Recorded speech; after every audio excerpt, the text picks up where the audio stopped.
I think it's MS, but nobody would give me that diagnosis because they didn't want to look at me and say, you're never going to deliver a baby again. So it took 2 months. I waited to get into the Vanderbilt Multiple Sclerosis Center. My doctor was gracious enough that the MS guru was too busy to see me until April. This was January. I had a lumbar puncture. I had met all the criteria for it, but nobody would actually look at me and say, this is what you have. And so the MS guru said, wait till April. I'll see you then. And I was like, well, what do I do in the meantime? I can't deliver. I can't take call. I can't operate.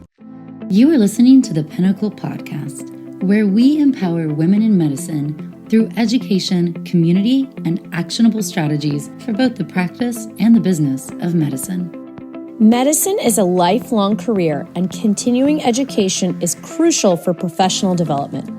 Pinnacle is the first and only multi-specialty organization dedicated to addressing the challenges that all women in healthcare face.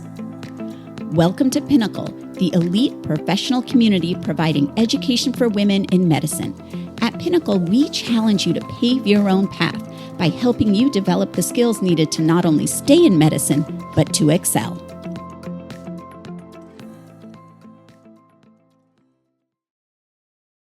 Welcome, everyone, to the Pinnacle Prescription. I'm your host, Dr. Rupa Wong, and I am so thrilled to have today joining us Dr. Suzanna Chatterjee Morris. And Dr. Chatterjee Morris is a double board certified OBGYN and also in obesity medicine.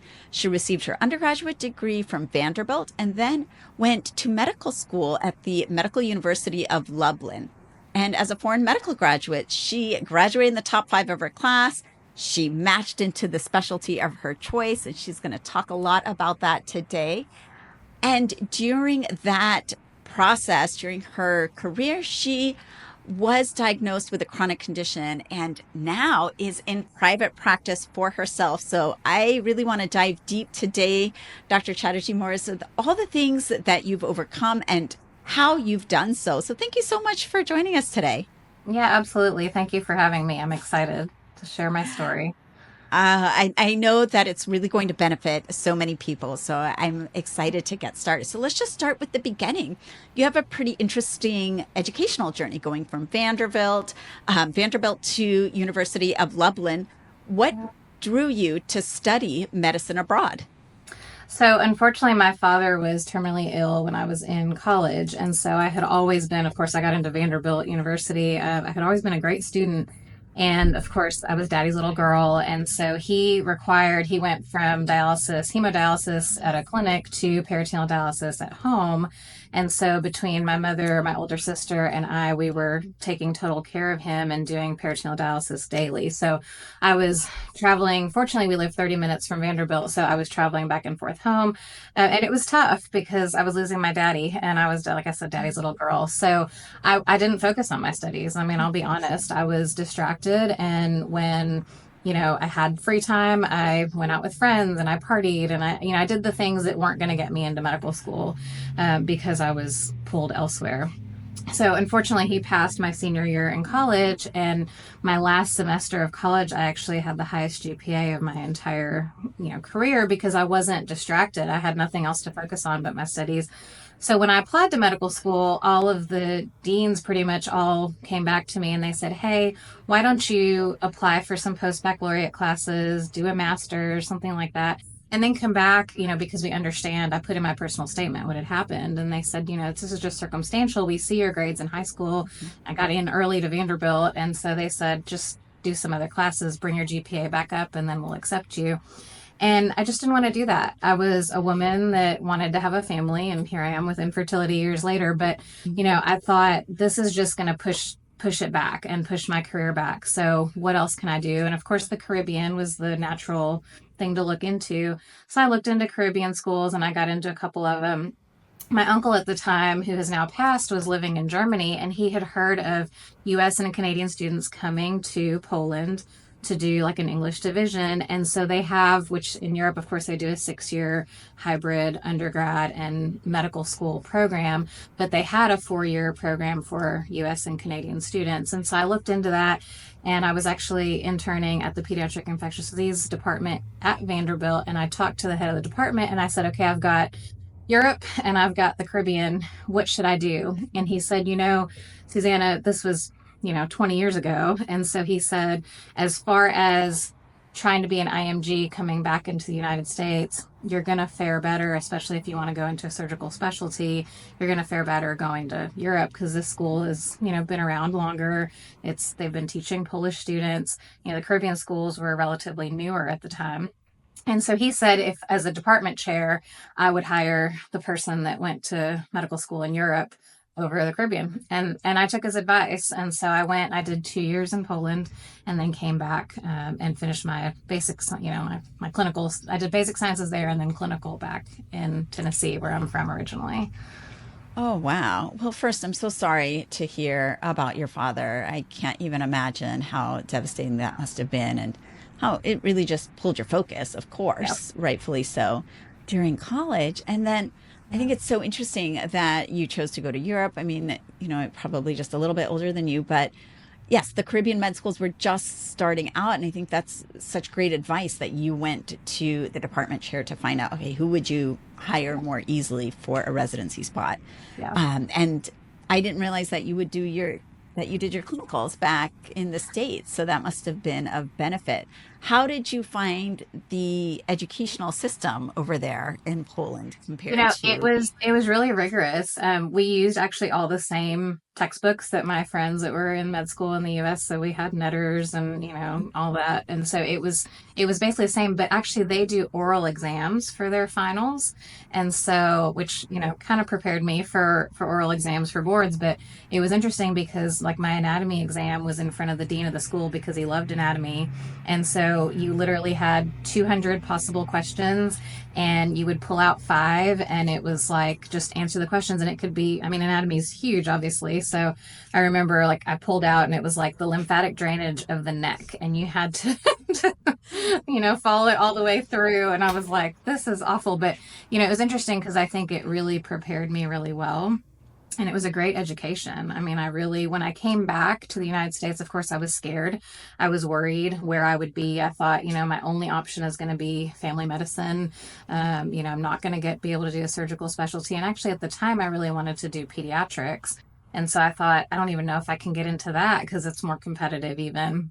So I really felt when I came back and started doing clinicals and I was with other students from actually University of Tennessee and some other places that really I was on a pretty level playing field. I was able to keep up and I wasn't behind, which is what I had worried about. Oh, that's fantastic. And obviously it worked out for you, but Or, you did everything with open eyes and probably the best possible way that you could, gathering all the information before you made these really pivotal key decisions, right, for your educational trajectory. So yeah. that I'm sure that preparation was super helpful for you. But let's fast forward a little bit. I do know that, you shared with me earlier that you were diagnosed with multiple sclerosis. When did that happen? That actually happened after I graduated residency. So I came back to the United States. I did my clinicals, ended up matching in Dearborn, Michigan for OBGYN, which actually my mother was high risk MFM, or high risk OB, so she was MFM. And I had told her all along that I was going to do pediatrics. So that's what my family anticipated. And I actually applied to 10 OB programs without telling my family that I was doing so because I didn't know if I would even get interviews. And so I thought if I have to, scramble or do something different, I don't want to get anybody's hopes up because, of course, every mother, I think wants their child to follow in their footsteps. And so I didn't wait. I waited until I actually matched in order to tell her. So she thought the whole time that I was interviewing for pediatric residencies. But anyway, I did 4 years of residency. I came back to Tennessee where my family was and was in practice. And I had actually been in practice for not even quite 2 years. It was a year and a half. And woke up one morning before Christmas. And at the time, I was in the best shape of my life. I had, really focused on exercise and diet and, had really kind of turned obesity, which was something that I had struggled so much with myself, which is again why I'm interested in it as well. But I had turned that all around and I was in the best shape ever. And I had done a cardio kickboxing class the night before. And so I thought, you know what? I just overdid it. I did a little too much. And so I woke up and my arm was numb and my hand was numb and kind of asleep. And so I took a shower, got ready, went to work and I thought, oh, it'll wake up. I just slept on it funny. And as the day went on, my hand didn't get any better. It was like it was still asleep.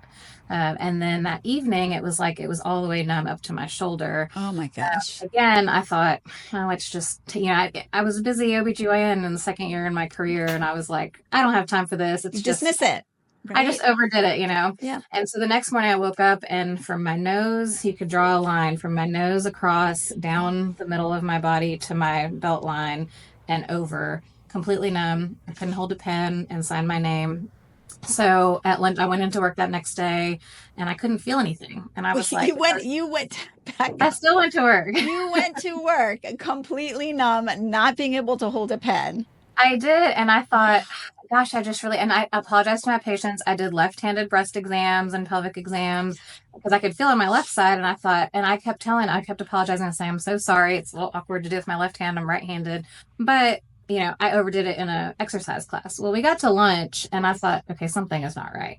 I have pinched a nerve. I have a slip disc. Something is wrong. I hated neurology in school and I was like trying to diagnose myself thinking. So I called the ortho surgeon and I said, hey, can you just shoot an x-ray at lunch? Because something's going on. I think I just overdid it in an exercise class. And he said, sure. So I ran over there. He said, your x-ray looks perfect. And he said, you know what? This was a week before Christmas. He said, why don't you just take a week off exercise, just do some physical therapy. We'll see what happens over the next week. And as I was walking out, he said, Susanna, it's weird. You have no pain. If you had a slip disc or something was going on, with your spinal cord, I would expect you to have pain. There's no pain. You're just numb. And he said, you're 30 years old. It kind of sounds like multiple sclerosis. And I looked at him and I said, that's crazy. We don't have, Indian people don't get multiple sclerosis. It was like, I was in my head, all of these weird things that just don't even make any sense. But there was no family history of that I had heard of. And so I thought, well, that would be weird. Why would I come up with that? So anyhow, I did physical therapy, didn't get better. I was trying to, I like to cook. I couldn't cook Christmas dinner. I was dropping things. I couldn't write Christmas present tags. I had to have my niece do it for me. So anyhow, when I got back from Christmas break a week later, I went back to him and I said, listen, something's not right. It's not any better. I haven't done anything. I've taken it easy. And he said, you need to get an MRI. So I got the MRI. The radiologist called me that evening and said, you got lesions on your brain. And I thought, great, I have brain cancer. It's curable.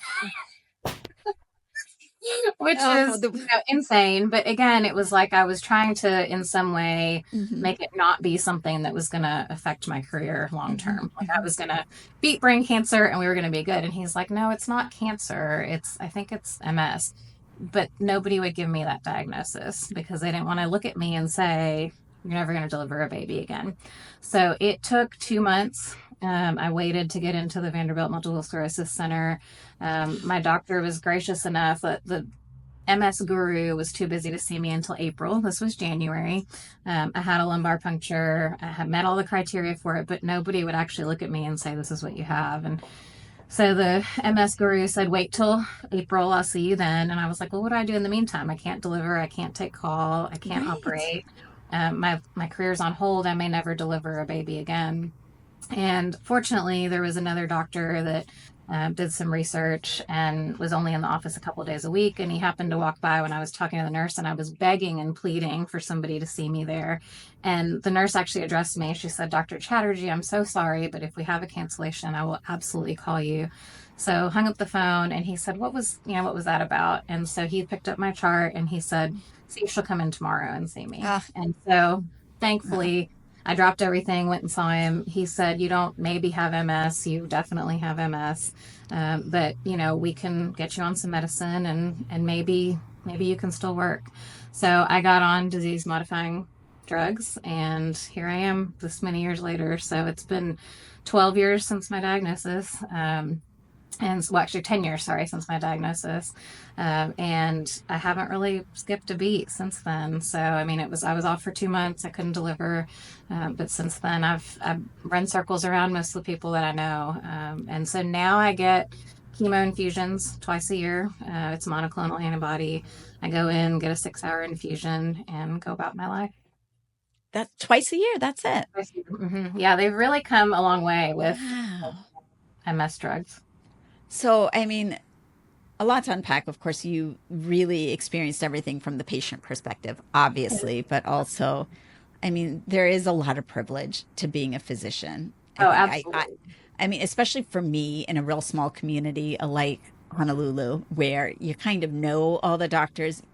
You know, I would never wait 2 months for an Yeah. appointment, but I know that others do, and I recognize that kind of privilege. So, I mean, for you, you initially were going to have to wait that long anyway, to be able Yeah. to get that Yeah, it diagnosis. was Now, frustrating because I thought, gosh, I'm a colleague. Like, how are, right, and his response was, well, just 4 months. It's just 4 months. And I thought, this is not, so there have been many times in my career that I haven't gotten that professional courtesy, and I have, right, gotten in.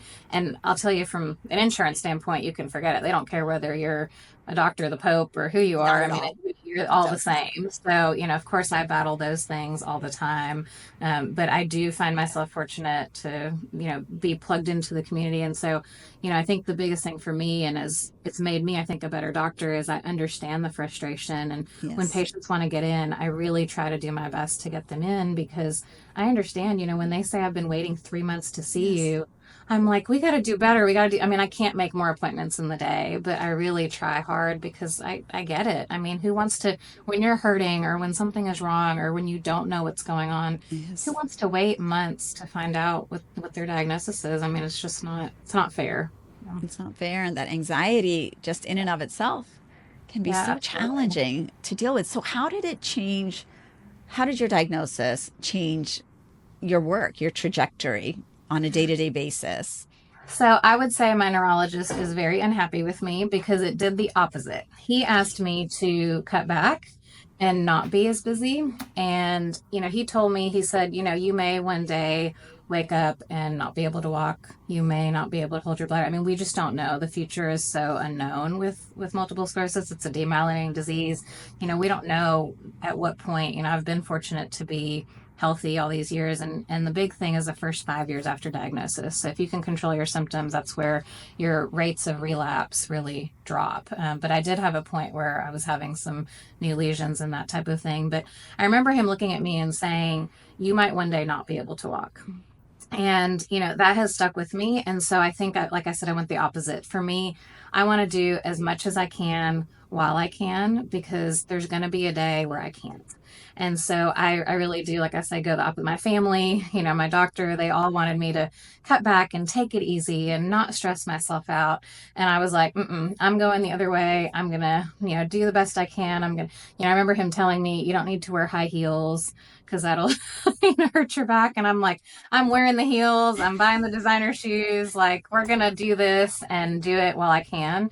And then Mm-hmm. when I can't, I won't. But I want to maximize. I think it has given me that outlook on life of, I don't want to look back, whatever day that is. If it's tomorrow that I wake up and I can't walk, I don't want to look back and go, why didn't I do that when I had the opportunity to do The it? chance. Yeah. Oh, that's super powerful. And of course, like most physicians, you do the opposite of what your Yeah. doctor recommends. I know. And I'm it's funny because guilty of now that too. I know, now he sees me year to year, and he's like, okay, what else have you added to your plate? And, he's like, listen, as long as you're thriving, I'm good with it. And he's like, but he'll tell me, he's like, do you want to take a little bit less call, or do you? And I'm like, nah, we'll do that another day.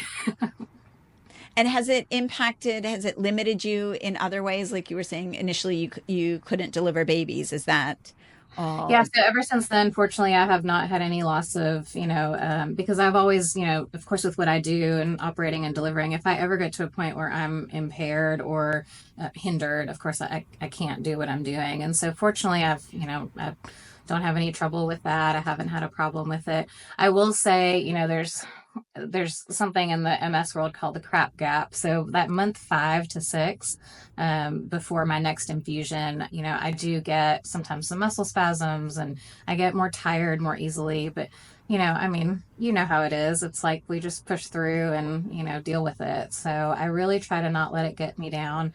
I think the biggest thing is MS is something that I have. It doesn't define who I am.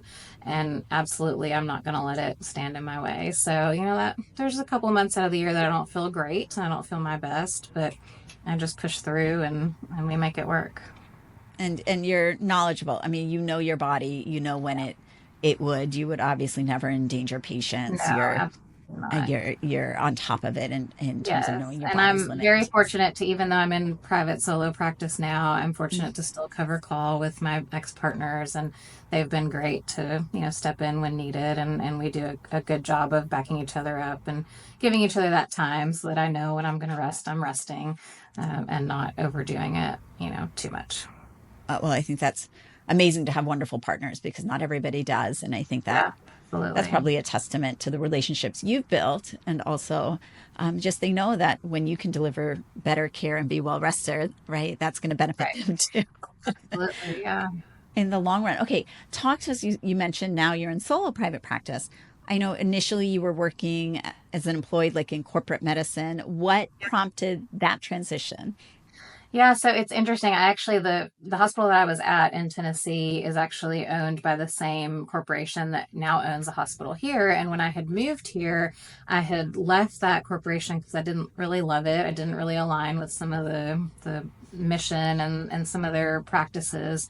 And this is actually a big part of me starting my own practice is, their, I don't want to say their motto, but really their philosophy is that everybody is replaceable. And I didn't feel like they valued from the bottom up. I mean, Yeah. really, from the janitors all the way up to us as the physicians, even, administration, it was like everybody is replaceable. And I heard that so much. So I left that corporation. I moved to Arkansas away from my family at the time I was single. And so I was moving as a single woman to do a 5-year contract that they had recruited me out for. And 2 years after I got here, the same hospital system bought out our hospital system. And so I found myself again under that same hospital system. And we went through a couple of pay cuts. And, it was more than just the money, though. Like I said, it was the Of philosophy because course. I was doing things like I really value my employees and I really want everybody to feel appreciated and seen. And, I'm a little extra. I go above and beyond. I do, we do birthdays big. We do, big life events. When, my employees have babies, I really, not only do I deliver their baby, but I really try to go above and beyond and do more for them because I just want them to feel like they're appreciated and that they're important because they are. And so I was doing things like bonusing my employees that weren't paid by me, they're paid by the corporation, just out of my own pocket because I felt like they were underpaid. And as much as us as physicians went to bat for them to get them more money, or even the labor and delivery nurses and, hospital staff, we couldn't afford any change. And so it was like either you do it yourself or you sit by and you're just one of, we're just all employed together and in the same boat. So I really felt like, okay, this is not the type of corporation that I, want to continue to be under. And I don't want my staff to be under that either, because I don't want them to just come to work and go through the motions. I want them Right. to really know that they're valued and they're important. And same for me. I felt like I live in a small town in Arkansas, in central Arkansas. It is incredibly difficult to recruit to this area. And we have, like I said, a great group of physicians, but I've been here for 9.5, almost 10 years. They've not been able to recruit anybody since me. And so, you know, we're not replaceable. It's not Mm. that easy. But there's still kind of this idea of, oh yeah, we can replace them. We've had a couple of OBGYNs that have retired or moved on to other places and they haven't been replaced. So, I Wow. mean, I left the employed practice and they were planning on replacing me in that practice to keep the call, the same, and they haven't been able to since it's been 3 years. So it's not that easy to replace people, and that's the hard part. Is, I mean, again, I have great relationships with the local people at the hospital. I still deliver and operate there. I have no problems with them, but as a larger corporation, Hmm. I think the overall mentality is a little bit difficult to continue under. And so, unfortunately, my mother passed away in 2020, right before COVID hit. She was, like I said, a retired MFM. And I kind of took that she was in private solo practice and she was in academic medicine and then had started her own practice. And so I kind of looked back and I thought, you know what, I think this is what I need to do. And so I again kind of followed in her footsteps and I took the leap because, what everybody tells you is now is the time to, not to open your practice, to be employed, Mm. because why would you run your own practice? And I think the pendulum swings back and forth. And my hope is that it will swing furthermore to physicians, again, opening their own practice instead of being employed and being, that replaceable doctor. I mean, it's work, running your own private practice is not easy. It's a Nope. lot of work, but I would do it 20 times over. And my only regret is not doing it sooner, because I had always said I would never be in private practice. I was going to work for somebody. I was not going to deal with that. I wasn't going to deal with employing people and the drama and all the things that come with it, and, finances. I was just going to come to work, take care of my patients, and go home. And it turns out that I actually do a much better job of taking care of my patients running my own practice, because I'm happier.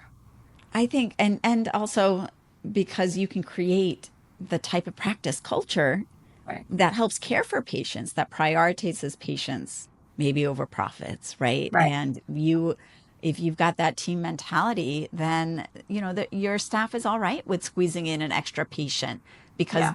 they know that they're caring for their own community, right? And their neighbors and their friends. And I think that's I think one of the best things about being in private practice. Yeah, Absolutely. there's sure a lot of headaches, and I think a lot of people avoid it. Why do you think what made you say initially, I'm never going to be in private practice? Well, I think you hear the horror stories, and it's like, Okay. even my other partners that have stayed in employed practice, they've talked about, we were all at one point, we're like, we're done with this. We're all going to go out on our own. And then one by one, they were like, I think it's a big undertaking. It's like, you got to worry about, this, and this, and then you have to have a business pro forma. And you know what? We're not taught business in Not at medicine. all. Not And at all. I think that's the biggest barrier. For me, 6 years ago, my husband and I ended up buying a med spa that was in town. The owner had passed away suddenly, and one of her daughters was a scrub tech on labor and delivery. And we were doing a C-section one day, and she's like, I don't know what we're going to do with the med spa. And I went home that night and I was like, I think we should do this. And I was still employed at the time. And so my husband and I took over the med spa, and that was my foray into business. Mm. And I made so many mistakes. It's still running. But that was like my first baby that I totally screwed up. But we're still going. It was a learning experience, and so I had already taken that dive into business, and so I Mhm. had made the mistakes, and I had learned Mhm. the things that I needed to do differently. And so I see my private practice as kind of that, like, putting into play the things that I I love learned it. from the first time. But so I think that's a lot of it is doctors don't want to have to run a business. They want to be a doctor, and they don't want to have to worry about that. But I think a lot of that comes with great staff and having a good office manager and having people that support you that can help take on those roles. Do I stay late and do things and take care of things? Absolutely. And there's nights that I'm at the office till 8 or 9 at night, but that's not every day. And it comes in waves, and again, it's like you said, it's worth it because you can provide the care on your own terms. I love that. And I think you're right. But I really think you're right in terms of the pendulum. I truly feel like I see it swinging the other way, where people want that personalized care that they used to get 50 or 60 years ago, right, from Right. their doctors. So Yeah. I'm interested to see the future of healthcare in that way, because I think private practice ownership is worth it in so many different ways. Not that it's the only possibility, but I'm sure you do too. I think it's so important that people feel empowered to make these decisions, not out of fear, like I'm going to go the path of least resistance because I don't know anything else, like really based on what it is. So I love that Yeah, you. and that's what I did for so long, because I was like, I'm not gonna do this. And then it was like, okay, what do I have to lose? If worst case scenario, it doesn't work out, I can always find a job somewhere. And I think you're right to speak to your point. I don't want to say that every employed position is a bad one. I mean, I think there's lots of great ones. I just wasn't in the best fit for me, and so I wanted something different, and so I created it, and that's what you have to do. It's like, if you can't figure, if you're not happy where you are, then find where you will be happy. I love it. Okay, we are closing in on the end of our time. I was hoping, this is something we ask everybody. What is your one pinnacle pearl that you would share to other women in medicine? I would say find what you absolutely love, what your passion is. As women, particularly, you're going to be drawn away from your family. You're going to be drawn away from the things that you love. You're going to be a lot of times at your job more than you are at home. You may have a chronic illness diagnosis, and I was at a crossroads and I had an opportunity to go on disability, or I couldn't imagine my life not being an OBGYN. And so I chose to continue. But had I not absolutely been obsessed with what I do and be passionate about it and know that it was my calling, I may have taken a different path, and I may not be where I am today. And so I think my pearl would be to find the thing that you have the passion for, that you're just absolutely obsessed with, because when it comes down to it, if you're being taken away from all the other things that you love, it's got to be something that sustains you and fills your cup, because if it doesn't, there's no point in doing it. You need to go find the thing that just really makes your I don't know, your engine roar, I guess. I love it. Yes. No, that's exactly Yeah. what it is. That's exactly what it is. Otherwise, it's not going to feel. So Right. Exactly. thank you so much, Dr. Chatterjee Morris, for being with us today. Where can people find you?